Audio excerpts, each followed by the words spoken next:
So we are going to be calling on people to make their comments.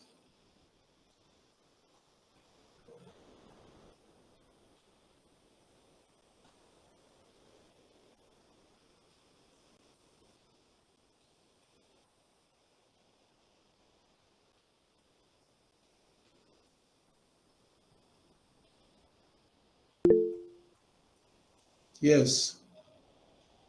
Lekaka. Yes. Yes, Prof. I have with me. Yes. Which name the legislation? What's the title of the legislation?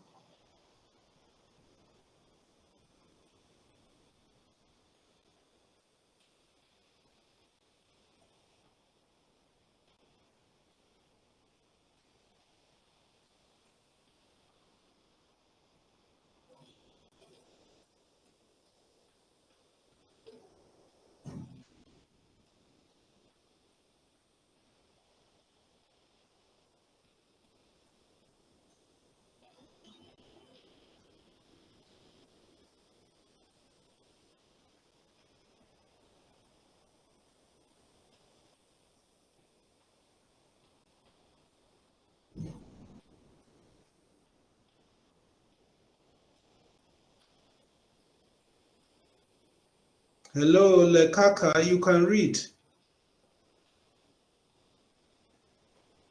Hello. Oh yeah, I think I'm back now. I lost Okay. connection, but I think now I'm back. All right. Share with us. So speaking on point A, and powers and function of a certain body which was awarded to them through a statute.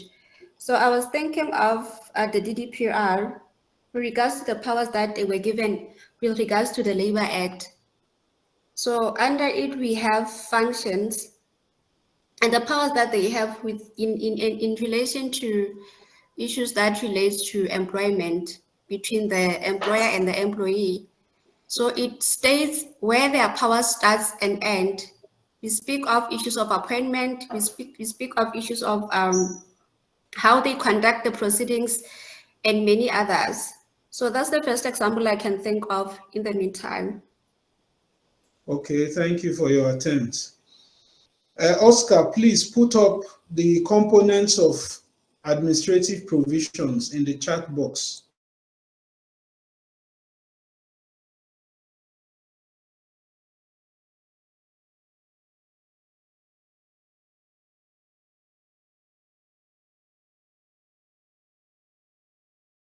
Oscar, please put up. So Lekaka has spoken of the first part, A, of administrative provisions. Somebody should give us another example from that same.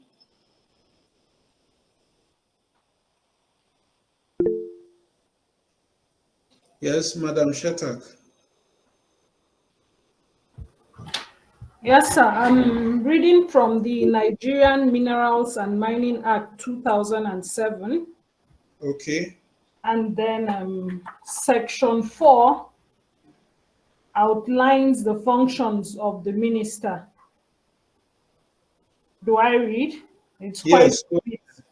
So it says, subject to the provisions of this act, the minister shall A, ensure the orderly and sustainable development of Nigeria's mineral resources, B, develop a well-planned and coherent program of exploitation of mineral resources taking into account the economic development, ecological, and environmental factors. C, monitor compliance with community development agreements by industry operators. D, establish the procedure for monitoring developments in the solid mineral sector and encourage the private sector investment in mineral resources development. E, ensure that in the exploitation of the mineral resources, an equitable balance is maintained between foreign and indigenous interests. F, create an enabling environment for the private investors both foreign and domestic, by providing adequate infrastructure for mining activities and identify areas where government intervention is desirable in achieving policy goals and proper perspective in mineral resources development. This goes on up to you, Doctor. So maybe I can stop here and then read up section 35, which talks about the board, the management board of the fund. No, that is for B, under administrative provision. Okay, then. Someone else should take up. So All we right. can see the powers and functions is established under the administrative provisions. Okay. So B say delineation of the powers and composition of the governing board, mode of appointments, termination. Who wants to take that from a real life legislation?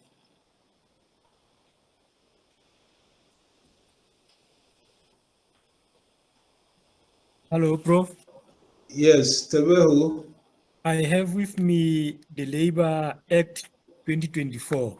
We have flogged the Labor Act too much. Please look for another. All right. Then I'll look for another statute. Okay, who else wants to try? B, under the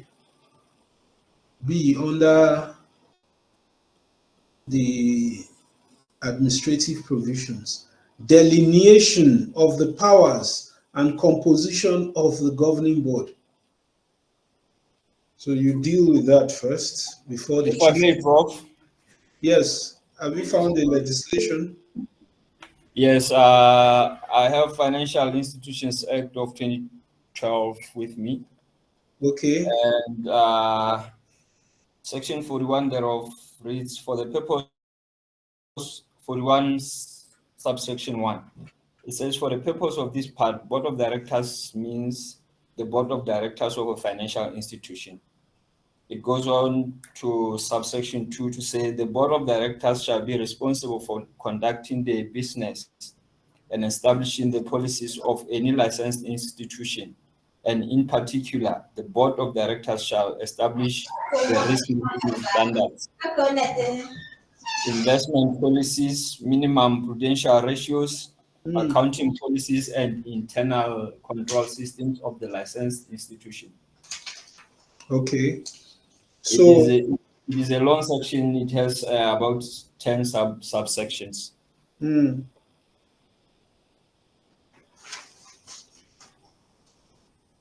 Okay, so that's good. So somebody else should, yes, Shetak, Madam Shetak. Yes, sir. So I'll come back to my section 35 of the Minerals and Mining Act of 2007. It creates the management board of the fund. I don't know if that's okay. Yes, what's the composition? Okay, so it says the board shall, that's 35 sub 2. Now 1 creates it, then 2 says the board shall comprise. Let's see, let's hear the creation. Aha, I was interested in that too. It says the fund shall be managed by a body to be known as the Solid Minerals Development Board. In this chapter of the Act, referred to as the board, which shall be a body corporate with perpetual succession and a common seal, and may sue and be sued in its corporate name. Okay.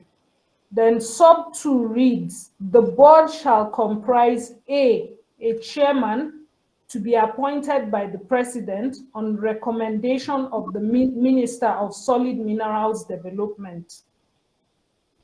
B, 1 person to represent the Central Bank of Nigeria. C, 1 person to represent the Bankers Committee. D, 3 persons to be appointed by the minister to represent private mining, the secretary to the board. Okay. Yes. So we can see That's composition of the board. Yes, The secretary to the board, who now is the, okay, we have not reached chief executive. Okay, that's C. Don't worry about that. So any other person with a real life legislation? Yes, Lesson Yahoo. Good afternoon, Prof. I have with me the Rotary Polytechnic Act of 1998. What's the name? The Rotary Polytechnic Act of 1998. Okay. Yes, and in terms of the Act, a governing council is established in terms of Section 7. It states that there is established a council to be known as the Governing Council of Okay. the Polytechnic, which shall consist of it lists the ex officio members, and B lists persons to be appointed by the minister. And then under section 10 of the same act, it says No, the no, council. let's finish with this composition. How many Okay. members of the governing council? We have ex officio members. There's 1, 2, 3. What is supposed to be XV1? XV, that is 10, 5, that's 16. 16. Mm, Yes, that's the number of the ex officio members. okay. And then under B, appointed members by the minister, we have 7, V2, 7. Okay. Okay. Yes, sir. And then we have, in terms of section 9, we have casual appointments, a casual appointment. So what's the total? What's the total number? That would be 16 plus 7. That makes it 20. Yes, come in. 20. Hello. Welcome. Yes. No, not today. Thank you. That makes a total of 24 members. 24 24 on the governing board. on the governing. You say what year was that act? 1998. Mm. Yes. These days, we don't have such large numbers for statutory corporations. Yes. Mm. Yes. And then section 9 provides for casual appointment. It says if a vacancy occurs in the office of an appointed member of the council, the minister shall appoint a person qualified to fill the vacancy for the remainder of the term of the appointed member. Okay. And the person appointed to fill the casual vacancy may at the end of the term be reappointed if still eligible. Okay. So this does not change the number of members that sit on the board, because the casual appointment is intended to substitute an elected member who can no longer act for whatever reason. No problem. And then under section 10 is the powers of the council. It says the council is the governing body of the polytechnic. And subsection 2 says, except where otherwise provided in this act and the statutes, the council shall manage and control the affairs and property of the polytechnic, and shall perform the functions conferred on the polytechnic, and has the power necessary for that purpose. Okay. And then subsection 3 says, without limiting the generality of subsection 2, the council has the following powers.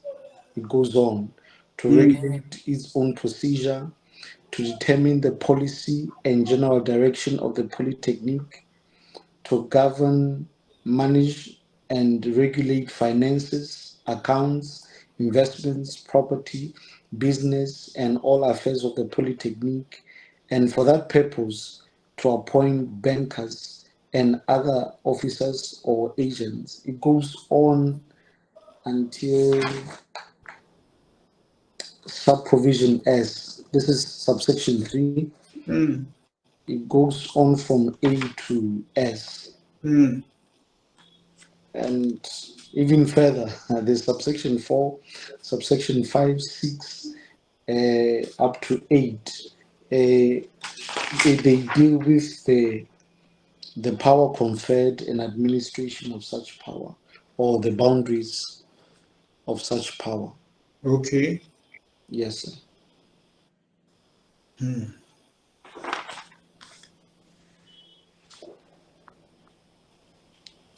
Should I keep going? No, that's okay. That's under B. Delineation of the powers. Okay. Yes, sir.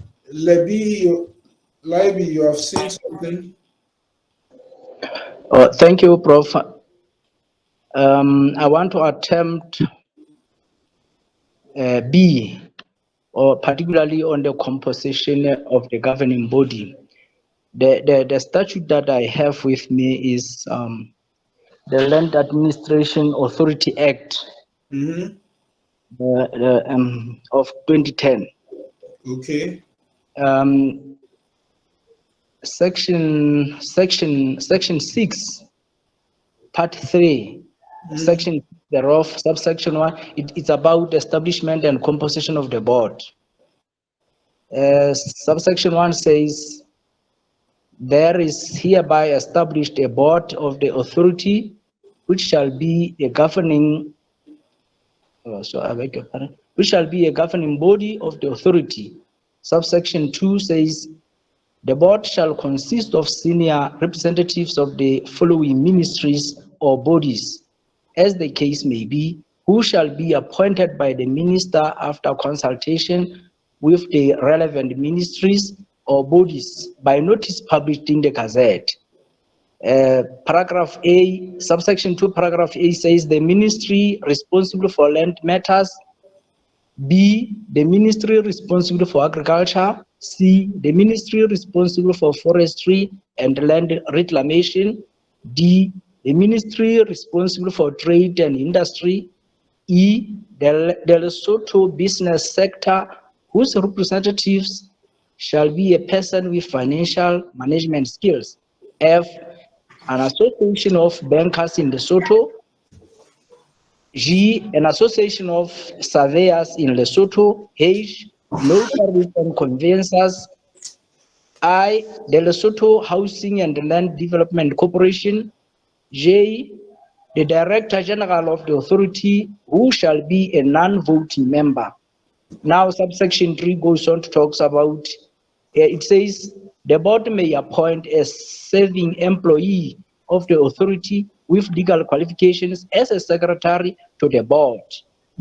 Section 4 says candidates for appointment as members of the board shall be selected on the basis of their knowledge and experience in land matters or any other relevant professional experience. Now it goes on to talk about disqualification and vacation from office in a different section now, section 7, and also goes on to talk about more about the chairperson, terms of office of board members, remuneration of members. Now section 11 is about meeting of the board. Okay. Yes, Prof. All right, so that's good. Now, can somebody pick on C? Delineation of the powers, qualifications of the chief executive officer.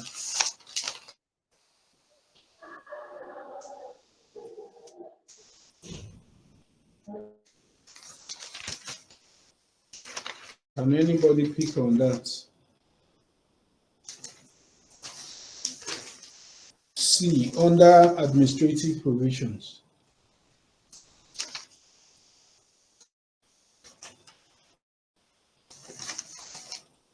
Anybody?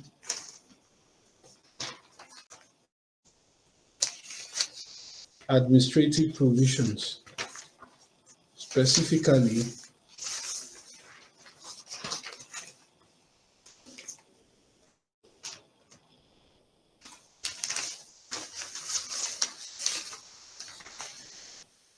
Yes, anybody?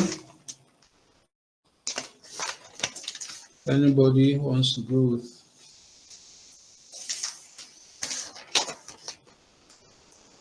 Okay.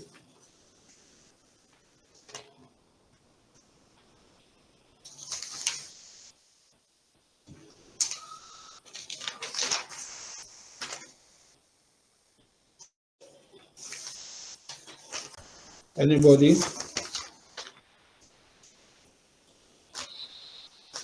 Pick on any real life legislation and then tell us the administrative provisions. There are so many administrative provisions, A to F.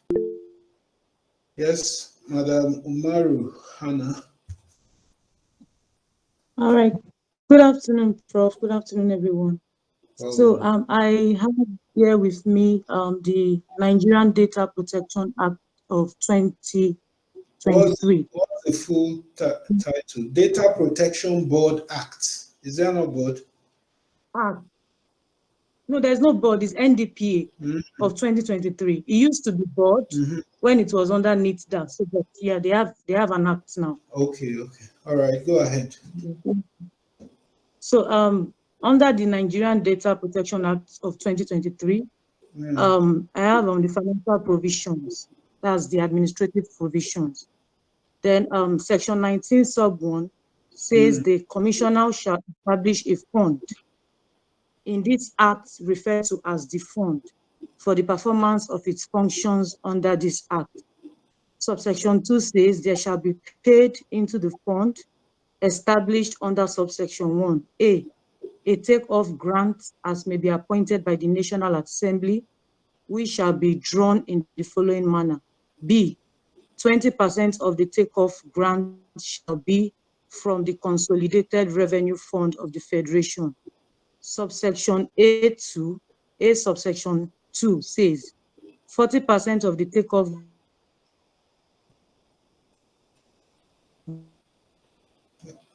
grant shall be from the Nigerian Communications Commission, and subsection 40%. Hello, sir. Hello. Your line broke off at some point. You say 40% shall be from where?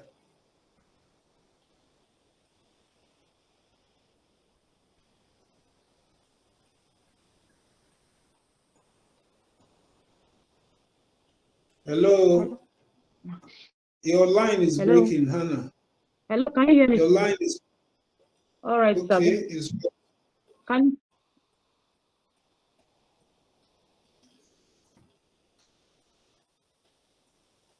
All right.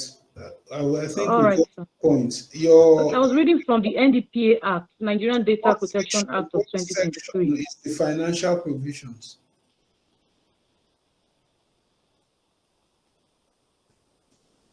Hello. Okay. What section is the financial provisions? Madam Hannah, your line. Section 19. 19, okay, thank you. All right, let's see. Can you tell us your own? Thank you, Prof. I'm attempting on C. Okay. What is C? Read out C before you read the act. I'm attempting on C, where it deals with the appointment and qualifications of the Chief Executive Officer. Okay. Go ahead. I'm looking at the Lesotho Revenue Services Act of 2001.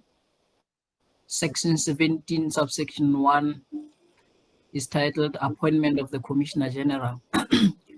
And it reads as follows, that there shall be a chief executive of the authority to be called the Commissioner General, who shall be appointed on merit by the board on such terms and conditions as the board may determine. Okay. Now, what's the qualification for the person, the chief executive? The qualification is left as being on merit to be determined by the board. No, there has to be qualifications. For example, if you look somewhere in the Act, now Commissioner General is even a new word. We have never heard of that. But there must be qualifications tailored to the agency. I have tried to check on that when I was still reading through these establishment provisions, but there is no specific section which actually tells what qualifications they should have, except for the merit-based appointment, because subsection 2 says the appointment and terms and conditions of service shall be subject to the approval by the minister. And those are the only provisions which I found in this legislation which somehow relates to or would speak to on what is considered for a commissioner general to be appointed. But maybe I will keep reading through to find if there are other, but this is the only part that deals with his appointment. From there, the next part deals with the functions, the tenure of office, and all that. So I thought the qualifications would be determined by the board as it when it arises, because the tenure of office is 3 years. Then after 3 years, the board sits and then determines who has to be appointed for the next term. Okay, no problem. At least we got the part about the appointment. The appointment. Okay, any other person? Yes, Oscar, your hand is raised.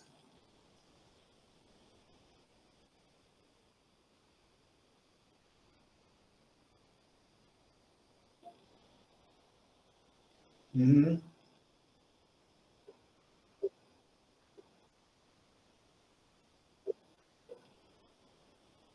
Mm-hmm.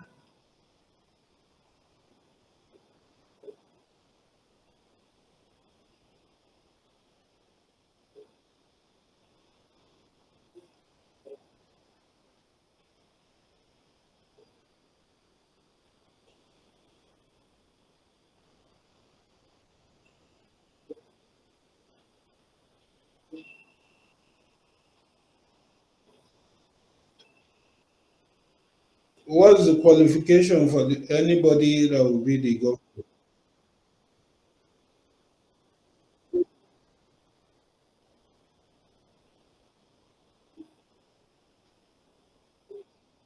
Okay.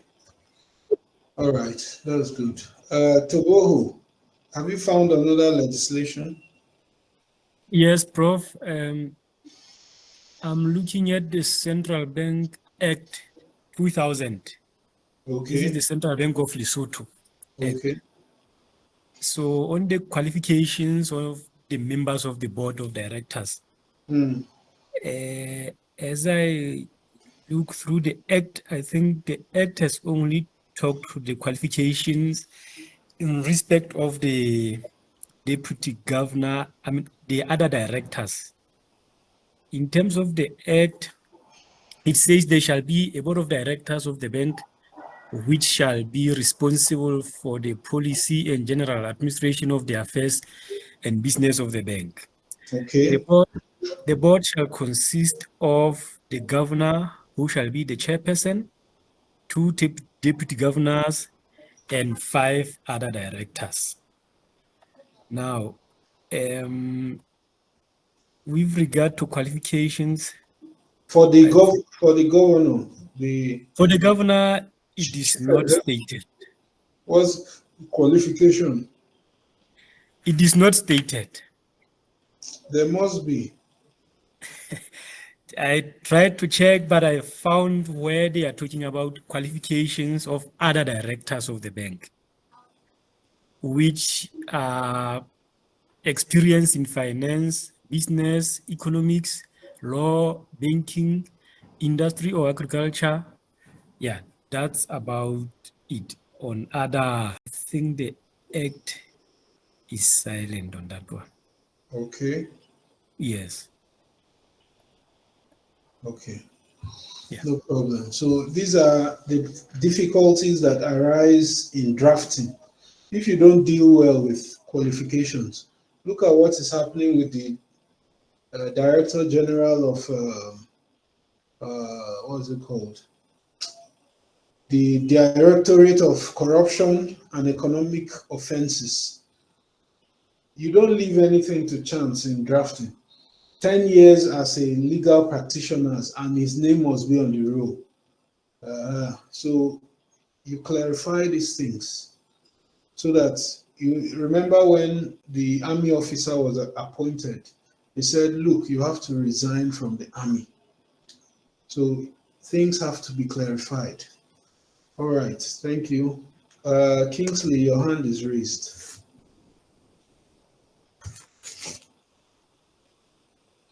Okay, sir. Good afternoon, Prof. Yes, well done. Go ahead. Okay, sir. Yes, sir. Just like the explanation you were trying to make about the qualification for appointment, I have with me the Electoral Act of the Federal Republic of Nigeria, as amended 2010.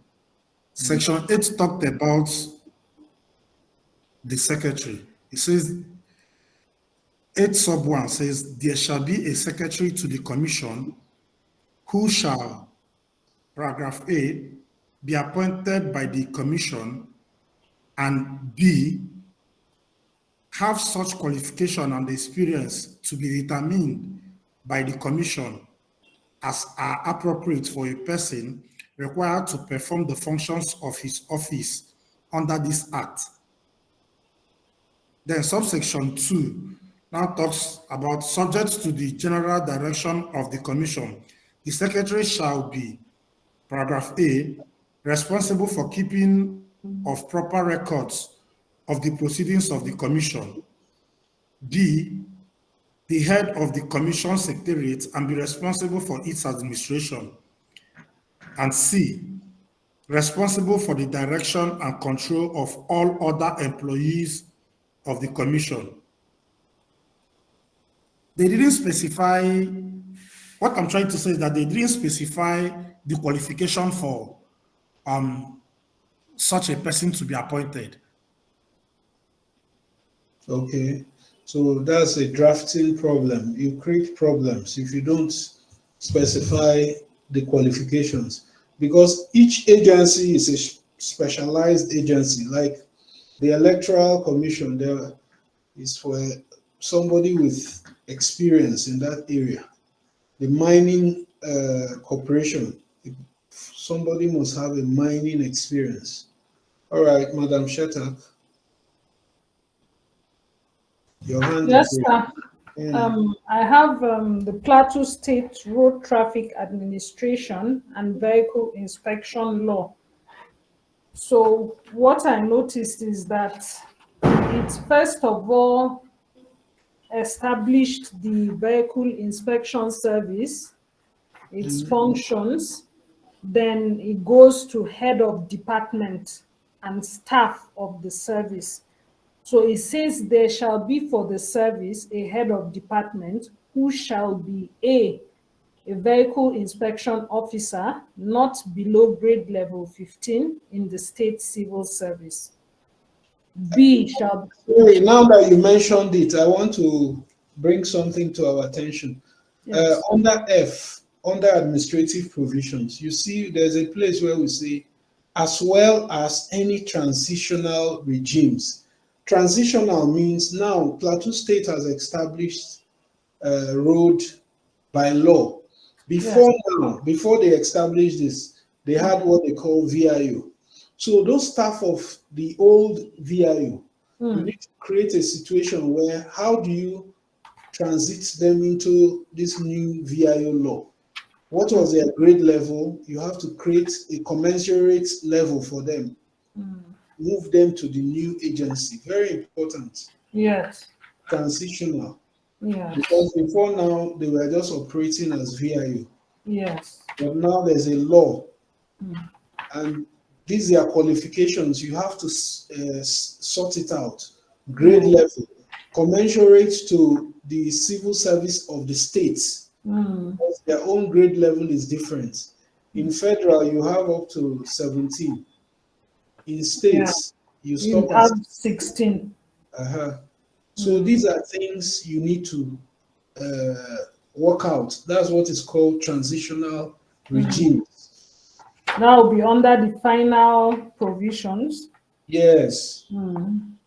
But you, in this administrative provision, you can mention that the details of the scheme, I mean, the grade level are as contained in, you now mentioned the final provisions. And okay. And maybe can you create a schedule for details? you create a schedule that those in the old VIO from grade level so-so to so-so are now in the new scheme. They are now on grade level so-so. That will be in your schedule. Okay. Very important. Very important. Okay, so that's as far as it goes in describing who should be the head of the department for the service. The next thing says he will be responsible for the general administration and implementation of the policies of the service. And then C, he will be assisted in the discharge of his duties by such officers who shall be designated vehicle inspection officers as he may require from time to time.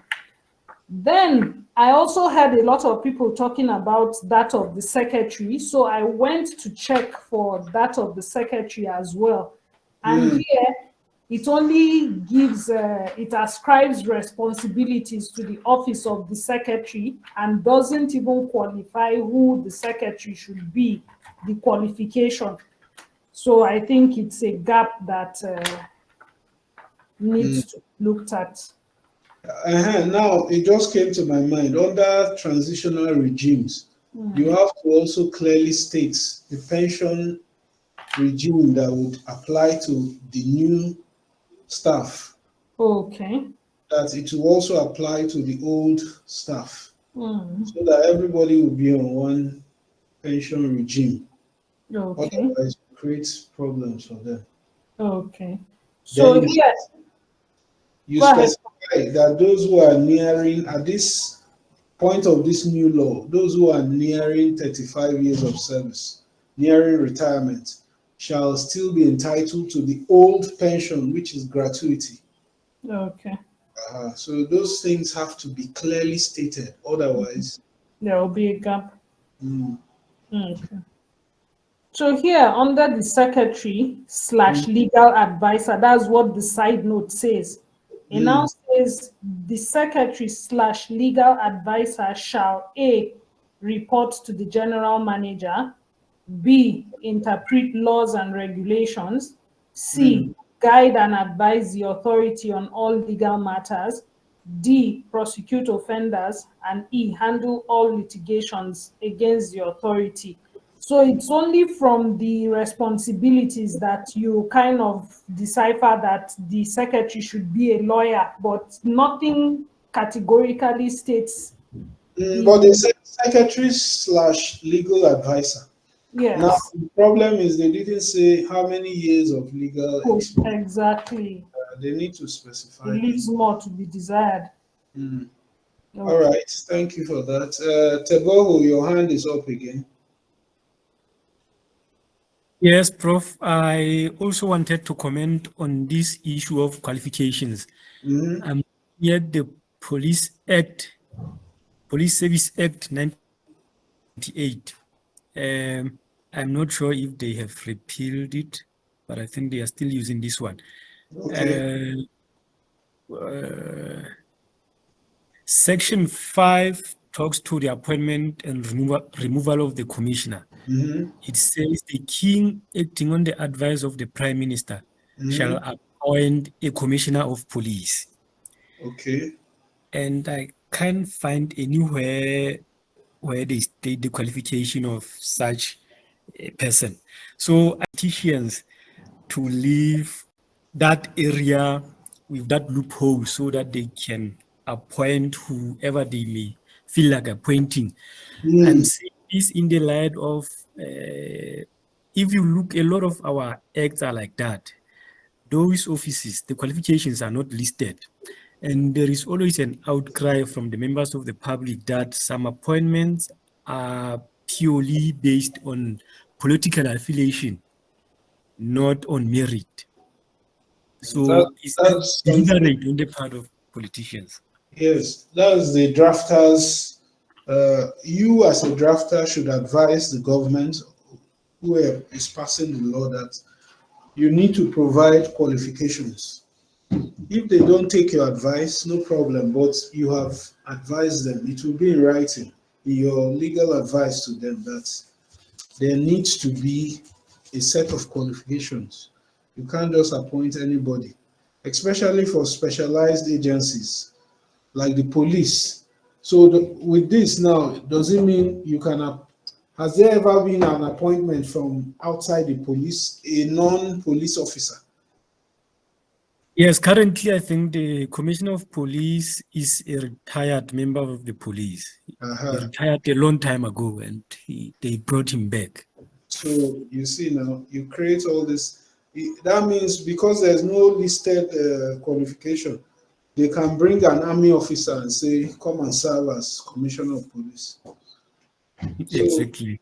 Nigeria, we are also having our problem with we call it Inspector General of Police. The tradition is, even if he's not the most senior police officer, if he's a friend to the president and the president appoints him, let's say he's a junior officer, that means everybody above him has to retire. They have to force them into retirement because a senior police officer cannot be answering to a junior one. It happens in the police and all the armed forces. Once the president chooses the head of Navy, Army, or Air Force, if he's a captain, everybody above the rank of captain will retire compulsorily. So these are things, you create problems for when you do not specify these qualifications. Yes, Oscar, your hand is raised.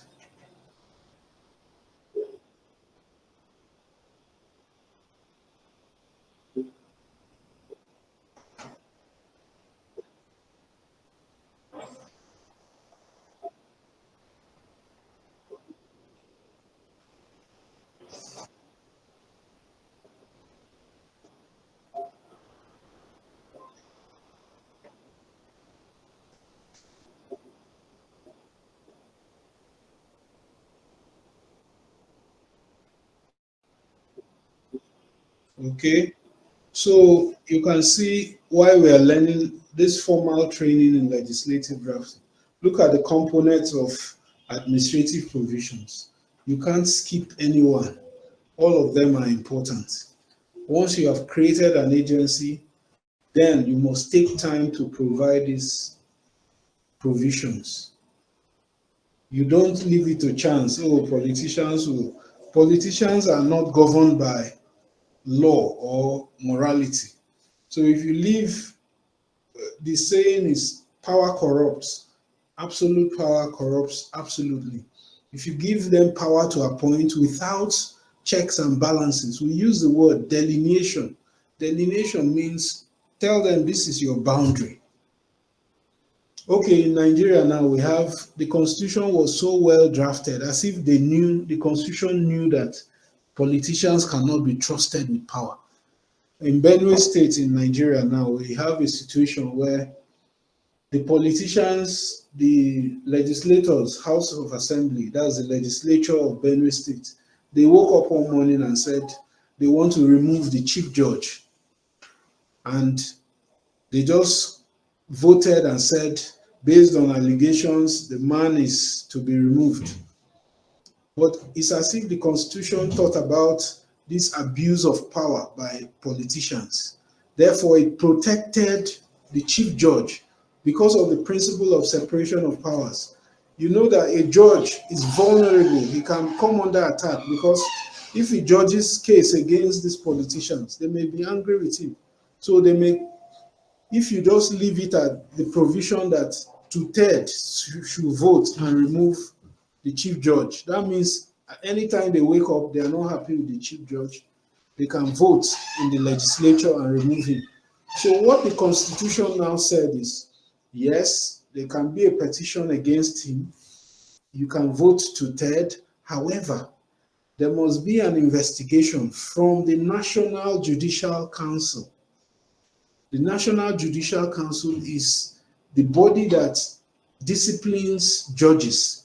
So the first thing is they have to investigate to make sure that this judge has really committed the allegations, not just a political people just bring and vote him out. No.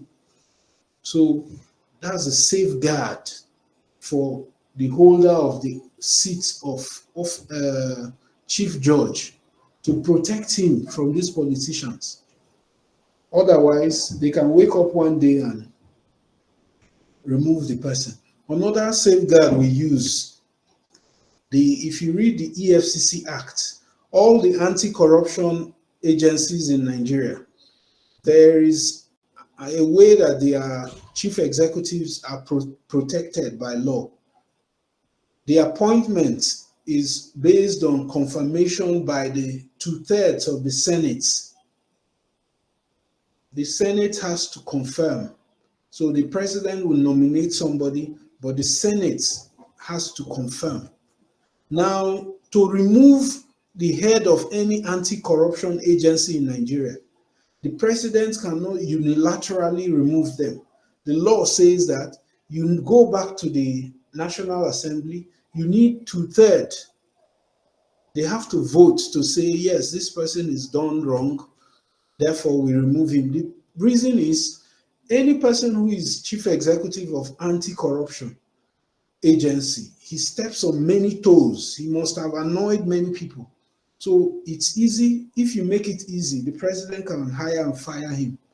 But because you require the approval of the Senate, it becomes more difficult to get 2/3. So that's the idea of these administrative provisions. You make it difficult for corrupt people to manipulate the law. Okay, any other comments, questions?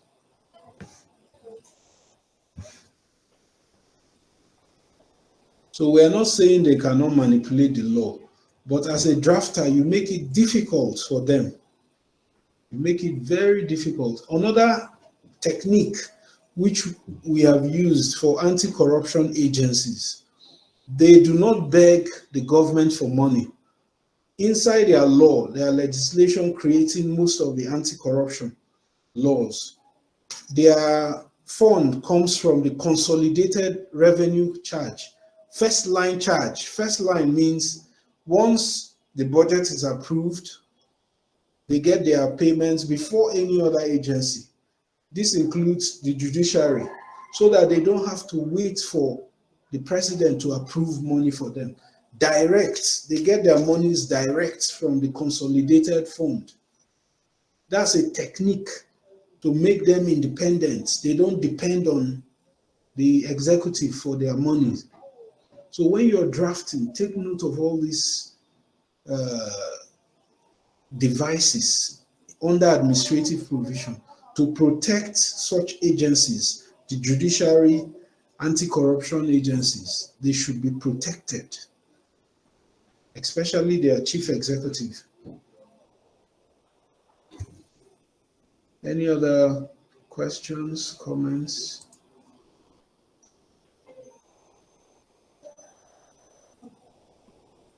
Any questions?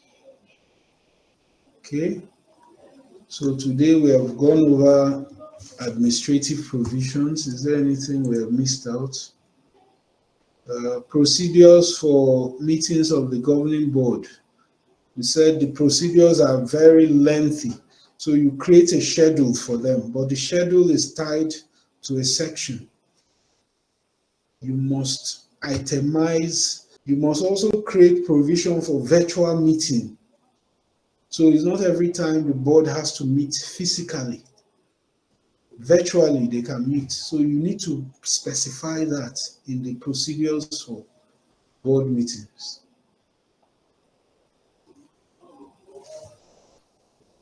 The quorum, how many members should be there when such meetings should hold?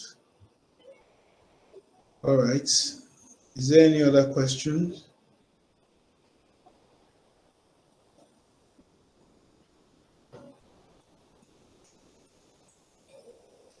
Any other questions?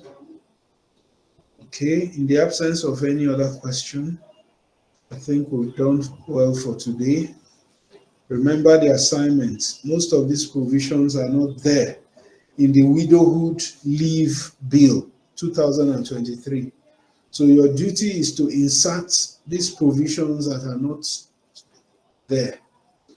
As you are inserting, you are improving your drafting skills. All right. So on that note, we'll call it a day for today.